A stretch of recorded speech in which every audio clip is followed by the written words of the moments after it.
mengatakan bahwa orang perempuan itu nggak boleh keluar rumah, tidak boleh berkarya di luar, cukup yang terpenting itu adalah mendidik anaknya di rumah. Tapi mau tidak mau, bagaimana kita bisa mendidik dengan tenang, dengan hati yang padam, kalau syaratnya terang? Kadang yo pengen menduduki anakku neng kono aku yo pengen ngeles anakku, ngeles mawon itu mau betul-betul biaya. Mengaji saja ya, paling bapak itu butuh biaya. Katakanlah yang paling murah adalah apa kaji jangan sampai yang privat itu udah luar biasa harganya. Yang itu saja butuh biaya. Kita nggak bisa bilang halang peng 10.000, halang peng 20.000. Nah kalau namanya nggak punya ya nggak punya aja. Ini kan sudah tahu itu bagaimana. Bukan terus kemudian tidak diberi tapi kan sehingga kita harus mengajarkan ketika ada orang perempuan ini kemudian keluar untuk mencari tambahan nafkah.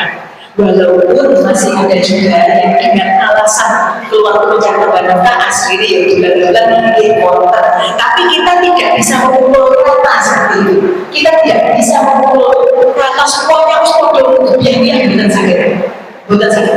Kadang-kadang memang dengan orang perempuan itu keluar rumahnya, kemudian wawasannya menjadi terbuka, menjadi lebih banyak syukurnya. Alhamdulillah, ternyata aku ini lebih penak-penak uang timbangannya membentuk kain. Aku ini mesti fasilitasi yang bojoku. Terus gak usah kanelan, gak usah ini. Belum sih untuk kurangi aku sih ini timbangannya kain. Jangan sebaliknya, jangan betul-betul jangan sebaliknya. Kalau sebaliknya itu repot gitu ya. Kalau sebaliknya itu artinya aku timbang kain, aku ternyata kan biomo dan sebenarnya butuh ini jangan sampai aku bilang. Jadi kenapa sebabnya ketika kita punya anak perempuan ya, kita punya anak perempuan harus kita didik sendiri ya dengan sebisa mungkin. Tapi kalau sekarang itu ya kayaknya agak sulit ya, untuk 24 jam kita itu bisa mendidik sendiri, bisa mengasuh sendiri, bisa ngajari nomor-nomor yang baik. Kalau saya ini memang orangnya agak idealis. Saya ini memang orangnya idealis. Dan kalau kata anak saya itu, ibu terang gitu. Saya itu apa-apa ya dari anak saya pertama dulu. Saya tidak mau ketika anak-anak itu diajar oleh orang lain. Pokok bisa pertama kali moco ya sama aku, nulis ya iso sama aku, ngaji iso sama aku. Perkara nanti dilanjutkan oleh orang lain terserah. Tapi yang pertama harus dari saya. Kenapa? Tuh, enak bu, saya kasih tahu ini. Yang putranya masih kecil-kecil atau mungkin menantu atau itu bisa nanti ditularkan kepada putra putrinya, menantunya. Jenengan dahulu. Lek apa iki awake dhewe ngajar dhewe, kemudian masalah ngaji, ya. Enak kok namanya perjalanan nggih. Enggak mungkin anak itu bagus terus. Pasti ada naik turunnya. Ketika mereka melakukan sesuatu yang kira saya, wonten kali lain, awake dhewe itu penak saged muni. Sampeyan kok gak mantul karo ibu. Lah wong sing ngajari sampeyan nulis ibu, sampeyan sing ngajari maca yo ibu, sing ngajari ngaji yo ibu. Mosok sampeyan arep gak mantul karo ibu. Nah, kita bisa bilang begitu. Jujur misalkan ketika kita boten ngajari piyambak, nggih. Sampeyan ditutur ibu kok gak mantul. Lah, kan semua sanes ibu. Repot. Nah, ketika bukan berarti terus itu harus mewajibkan secara 24 jam boten. Karena ada wanita-wanita juga yang ditakdirkan memang harus keluar, harus bekerja dari pagi sampai sore. Maka luangkanlah waktu sedikit saja. Betul saja kita dulu. Dong anak pulau ngaos dan Cinawi ya. Mulutnya itu pasti 1 meter panjangnya. Tidak pernah berdamai ketika Pak ayo ngaji. Ini belum pernah anak saya mengatakan. Jadi mulutnya 1 meter, matanya prak-prak kayak sayur kantuk itu sudah alamat. Tapi saya nggak pernah tahu. Jadi ini saya juga menghimbau kepada ibu semuanya supaya jangan pernah kita itu merasa takut dimusuhi anak, takut dibenci oleh anak. Karena menurut saya banyak sekali sekarang ini orang tua itu yang mau mengungkapkan keinginannya. Nah, aku pengen sampean ngalor misalnya. Bagus sudah, kita berani, maksudnya kita bisa mengungkapkan itu kepada anak. Tapi ketika anaknya, oh bu aku itu lain, oh sampai nanti salah, ampun, kita harus punya keberanian untuk menolak keinginannya anak. Saya tuh saya cerita ini karena memangnya anak saya pas ikut ini tadi nih bukan janjian. Jadi mereka itu tiba-tiba bilang kalau waktu pengajian dia baru tadi pagi ini malah lalu saya malah nggak bilang kamu ikut. Jadi ya tadi saya berangkat sendiri aja gitu. Jadi ketika mereka itu punya keinginan apapun itu, sekalipun itu hal baik ya, sekalipun itu hal baik, kok saya belum cocok, saya masih akan bilang enggak, lek mau itu enggak. Jadi jangan sampai apalagi masalah yang penting, misalkan ini masalah menikah, masalah menikah. Padahal menikah itu nantinya akan menurunkan generasi kita berikutnya, akan menurunkan kita menjadi keluarga yang besar. Terus kita agar kalau memang kita merasa nggak cocok, kita harus apa alasan kita nggak cocok? Harus ada alasannya. Betul sakit paling saling betul sakit. Bu, bagi pamit ke diri. Jangan. Pasti tanya, loh kenapa? Kan ini malam Jumat libur. Untungnya anak saya itu liburnya hari Jumat. Sehingga ketika anak saya bilang, Bu, kalau pengen ngopi-ngopi ke diri. Ngapain? Gak apa-apa, refreshing aja. Refreshing kok seminggu semisal, saya bilang. Ini untuk malam Jumat. Loh, justru malam Jumat itu orang ngaji-ngaji. Jadi malah saya punya alat berpukul mereka. Sebetulnya bukan apa-apa, khawatir aja, khawatir.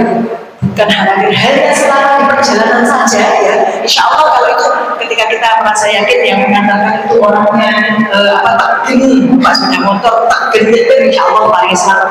Tapi bukan itu, bukan hanya selamat secara fisik saja, tapi yang terlebih adalah secara batin. Kadang-kadang kita nggak merasa anak di rumah, alhamdulillah ini banyak laporan wali santri ya kepada saya. Alhamdulillah, Bu, tenangnya modal anakku. Saya badan juga tahu betulnya, kok soalnya malah tahu interaksi dengan Bu, tenangnya selalu oleh bosok Jawa nih. Nah, yang malah ketemu kamu, ternyata yang kaku jempolnya karena terus begini ya, searching itu terus ya. Padahal di situ banyak sekali hal-hal yang negatif itu tidak hanya kita bisa kita lihat misalkan ya, oh ini uang menjeru, itu pakaiannya minim itu berarti negatif. Tidak hanya itu saja. Sekarang bahkan kata-kata yang Bu Hermawi bikin benar ya. Kalau dibaca secara orang awam itu mesti sudah paling benar.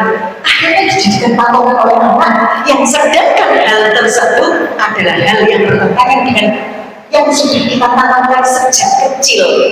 Saya bilang sama anak saya, kau nggak apa-apa, kamu nggak apa-apa, mau punya Instagram, mau punya TikTok, apa namanya itu terserah. Tapi ingat ya, banyak hal yang menjerumuskan.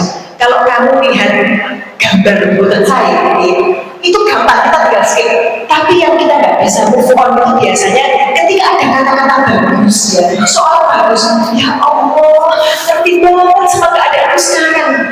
Begitu, selalu itu yang saya hadapi dengan anak-anak saya ini. Anak saya tidak suka kepercayaan itu sama saya.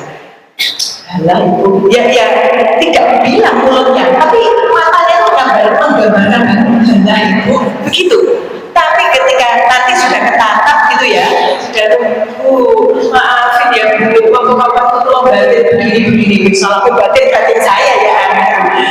Jadi anak itu anak sekarang, kalau tidak kita jelaskan, ya, kita terangkan mengapa kita harus memilih jalan ini, mengapa kita harus memilih jalan itu, anak-anak kayak itu betul dengan mulut kalau dia nggak akan mau untuk ikut bersama kita. Caranya bagaimana? Mungkin ada sebagian yang bilang, aku nggak bisa tuh bicara sama anak, ya nggak tahu apa karena apa karena sakit perasaan. Kita nggak boleh merasa anak kita tuh jauh lebih pintar dari kita. Cukup kita syukuri dalam hati, alhamdulillah anakku lebih jauh dari saya. Tapi ingat bahwa anak-anak itu tetap harus takdir, tetap hormat kepada ibunya, kepada orang tuanya. Itu benar-benar kita nggak usah terlalu merasa rendah banget. Ya Allah pinternya sampean, nah ibu rai sopo kan, tidak perlu kita seperti itu. Malah itu akan justru mereka itu akan merasa, berarti aku ini ya betul lama, betul lama. Itu bahasa Jawa ini lama itu. Mereka akan menganggap remeh kita sebagai orang tua. Maka saya bilang orang tua menjadi orang tua terutama ibu itu ya, itu memang harus kuat, harus tangguh, harus bisa kita nggak perlu belajar yang aku harus mondok dulu biar menjadi orang tua yang baik. Betul juga. Ketika belum ada waktu, ketika belum ada kesempatan, jadi bisa belajar di mana saja, termasuk juga belajar di sini. Termasuk juga menghadiri majelis taklim seperti ini alat kita untuk belajar. Saya yakin kalau sudah ya seperti ya sudah sepuh seperti saya ini sudah jadi nenek ya, terus kemudian seperti panjenengan sangat minim sekali waktunya untuk belajar, ya kan? Maka waktu kita untuk belajar sekarang ini. Nah, ini sebagai himbauan lain kali, ya. Kalau panjenengan tahu majelis taklim manapun satu, jenengan kalau menggunakan HP kosongkan dulu space-nya, kosongkan memorinya supaya apa? Bisa merekam. Orang-orang kan video kesel kali sampai kejukan bebek paling boten disalap celai speaker, suaranya direkam suara, cukup direkam suara. Yang kedua, membawa buku dan jangan kertas, buku dan polpen, supaya apa? Poin-poin penting itu bisa kita catat. Karena sesuatu yang tercatat secara detail begini, kita nggak akan lupa. Tapi kalau ini cerdas banget, IQ aja 200, jadi aku nggak mungkin lupa, betul mungkin. Menurut soal itu lagi lali. Kalau soalnya mungkin lagi apa. Jadi kadang-kadang jangankan ya hal yang baik ya, tapi memang hal yang baik itu memang lebih mudah membuka ingatan. Kalau hal yang baik begini tuh masya Allah, diri. Coba kita suruh menghafal lagu-lagu 2 menit, karena kita bisa. Betul. Ayo ngaji Al berbintas. Kalau mulutnya anak saya gini, udah kalau gitu. Itu anak saya nomor 9, 1 sampai 8 itu nggak ada yang ngomong itu. Bahasa nomor 9 itu ya Allah mesti karena apa? Saya juga ingin mengakui kekurangan saya, bahwa semakin saya kesini ya, semakin kesini sayanya semakin kesono. Artinya ketika saya ini sudah berumur ya, itu kesibukan saya semakin banyak. Makanya anak-anak saya yang remaja ini ya, jadi saya itu punya anak di sekitar era sebenarnya. Era ini suaminya ini usia sudah 30 tahun, terus kemudian bawahnya lagi ini mungkin dengan satu dan nomor 2 eranya hampir sama. Ada yang masih remaja mau dewasa, ada yang masih remaja banget, ada yang masih anak-anak ini anak SD. Tadi anak saya nomor 8 SD. Jadi karena berbeda-bedanya era ini sehingga ada rasa lebih sabar ya daripada waktu saya tidak saya pertama. Tapi jujur saja Bu, hasilnya berbeda. Kalau Panjenengan punya bukan cuma satu, angel kalau dibuat perbandingan. Oke, kalau punya banyak seperti saya, kalau banyaknya cuma 1, 2, 3 juga masih agak sulit karena mereka hampir sama masanya. Yang sulit itu ketika satu masanya anak, terus yang terakhir itu anak berasa cucu. Itu agak baru kita bisa membandingkan. Semakin usia kita, semakin kita sabar. Kayak agak tega. Tidak hanya itu saja, kesibukan saya pun bertambah. Ketika saya dulu masuk punya 1, 2, 3 sampai 6 itu saya belum ada santri di rumah. Ada santrinya bapak saya. Jadi saya dulu jadi tenaga pengajar Quran di Queen Al-Falah ya, di pondok bapak saya. Nah, ketika saya masih menjadi anaknya bapak yang punya tanggung jawabnya itu cuma ini kan santri bapak, gitu. Penting anakku diri, masih bisa begitu. Sekarang betul sakit. Kita juga harus mengabdikan diri di tempat ayah kita, orang tua kita berjuang ya.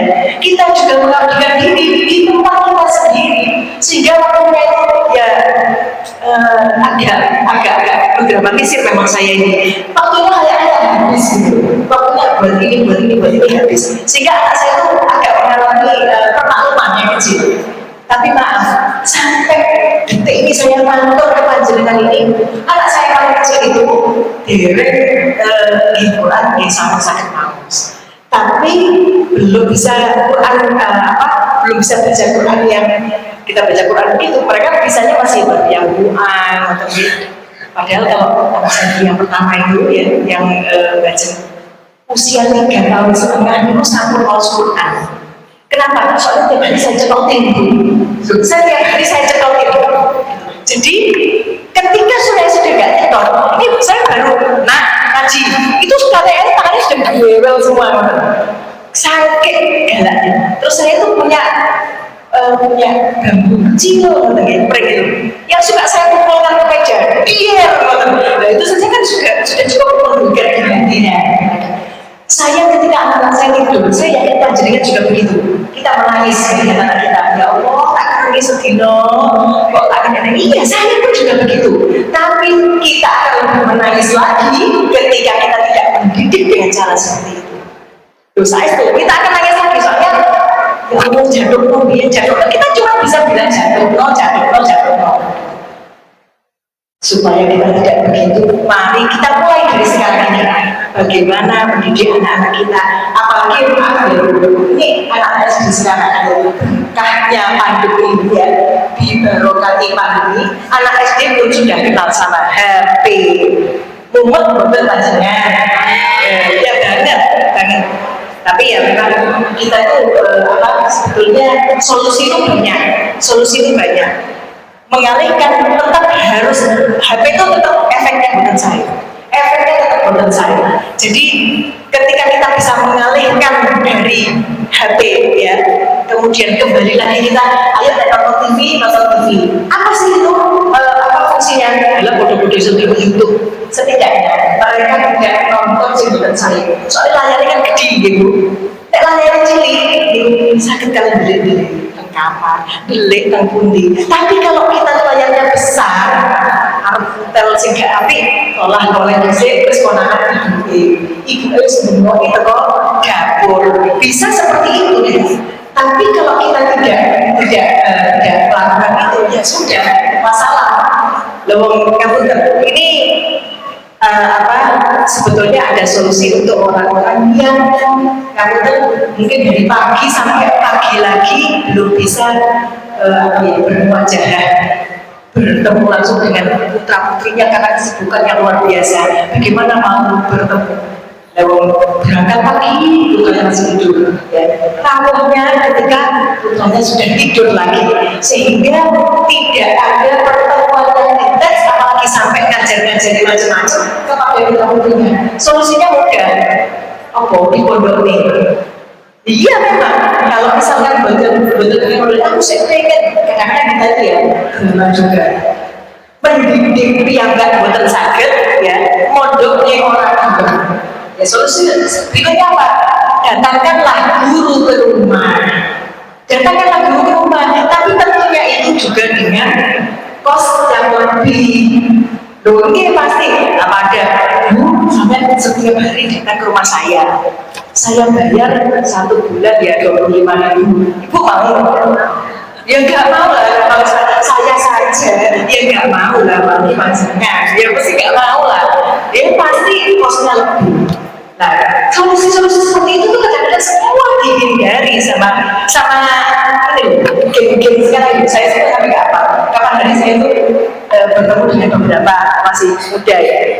Jadi ada yang bilang, kalau kami ini Gen Z namanya, kalau yang ini namanya Gen Alpha, Gen Oppo. Saya cuma berada Gen apapun kamu. Ketika kamu tidak dididik dengan baik, dengan dasar-dasar agama yang baik, maka gen-gen Uis kalau kembali mau dikatakan gen ini, gen itu, gen itu. Kan sekarang kita tuh lagi masa-masanya membanggakan diri. Wah ini kita mah dari Gen Z. Terus ada gen apa? Gen apa? Alpha. Kalau panjenengan yang sudah Yosua misalkan di atas 60 tahun, gen apa namanya?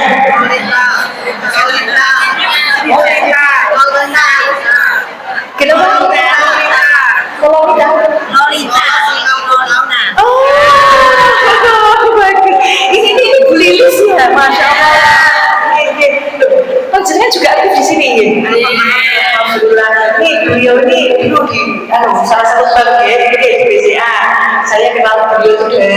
memang bapak saya dulu, beliau kan sering datang ke pelosok.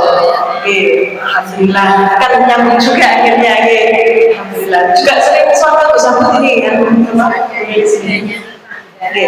Alhamdulillah ya, jadi saya teruskan lagi bahwa seperti ini ya, anak saya perempuan ini ya, Salwa ini juga Nasya ini menantu saya. Alhamdulillah mereka punya kesadaran. Sebetulnya dulu ya, mereka itu kadang-kadang ambil harmonis yang ada seperti happy. Gitu kan? Jadi kan juga begitu ya. Oh betul.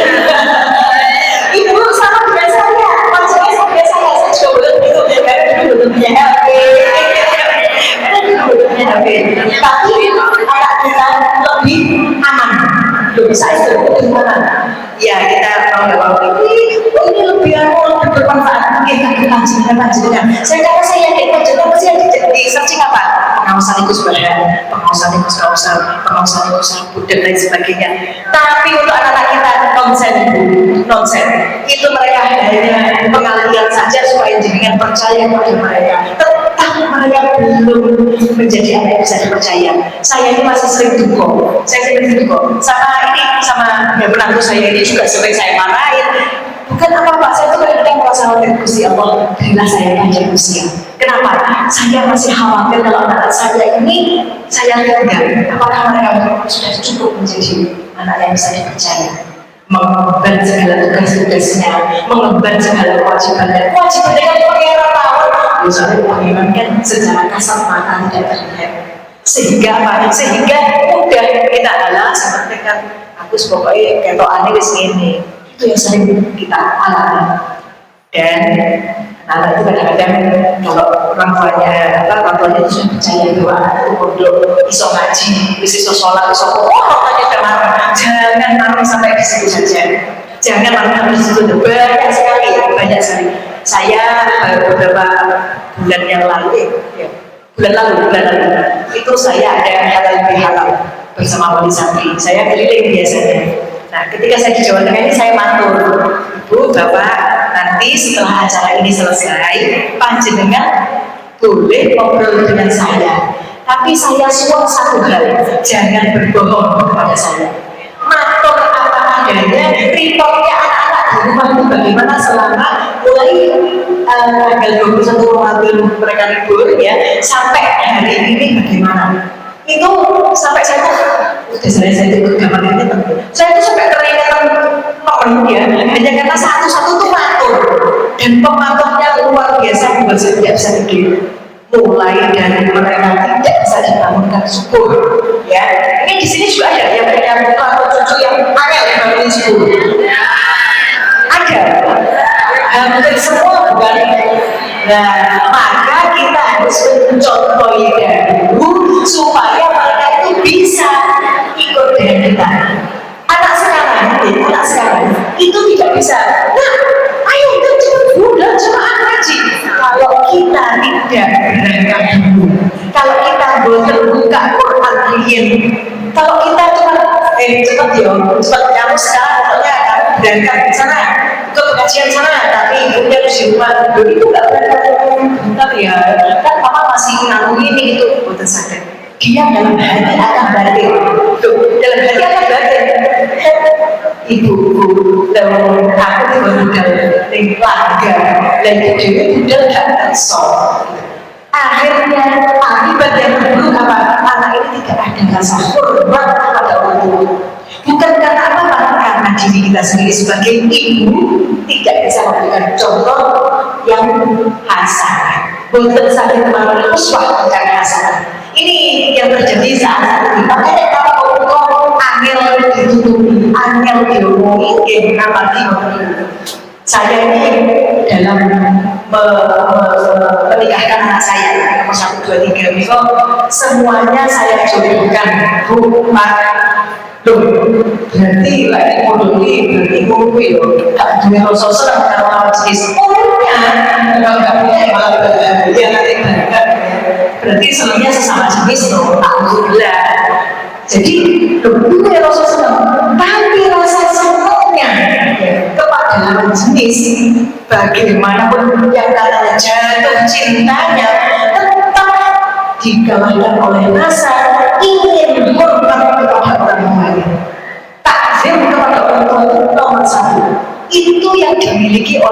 sebagian besar putra-putra kiai, sebagian besar gus-gus neng-neng yang panjenengan itu hampir semuanya Pak Hukum betul sing apa selain golek-golek dewi. Nah, kebanyakan golek-golek dewi biasanya keliru salah pilih. Ya walaupun ada juga yang sangat sedikit sekali kasusnya ya, yang kemudian dijodohkan terus kemudian salah pilih itu sangat sedikit sekali. Makanya itu didikan awal, kembali lebih pada didikan awal anak itu bisa kita tanamkan mulai kecil, bukan mulai sekolah baru tak didik salah. Mulai mereka itu layar cekrot, kita kan nyusoni deh, kita nyusoni walaupun terserah kita mau nyusoni berapa lama, tapi secara tuntunannya itu berapa lama? 2 tahun. Tapi kadang saya juga tidak pernah nyusoni selama 2 tahun. Karena apa? Karena anak asuhan berapa saya sudah ganti lagi. Jadi saya juga berulang nyusoni sampai 2 tahun. Saya juga bayangkan 2 tahun giginya sudah seperti apa gitu. Tapi ketika pun kita tidak menyusui anak sampai sebegitu lamanya, itu anak ketika kita gendong, kita bisikin dengan hal-hal yang baik. Mereka belum bisa ngomong, mereka belum bisa merespon, tapi mereka mendengar di alam bawah sadarnya apa yang kita omongkan, apa yang kita tanamkan kepada mereka, itu nanti suatu ketika akan muncul, akan menjadi sifat mereka, akan menjadi buah mereka. Itu terus biji dan suami sing suami hati nak pun misalkan sudah tidur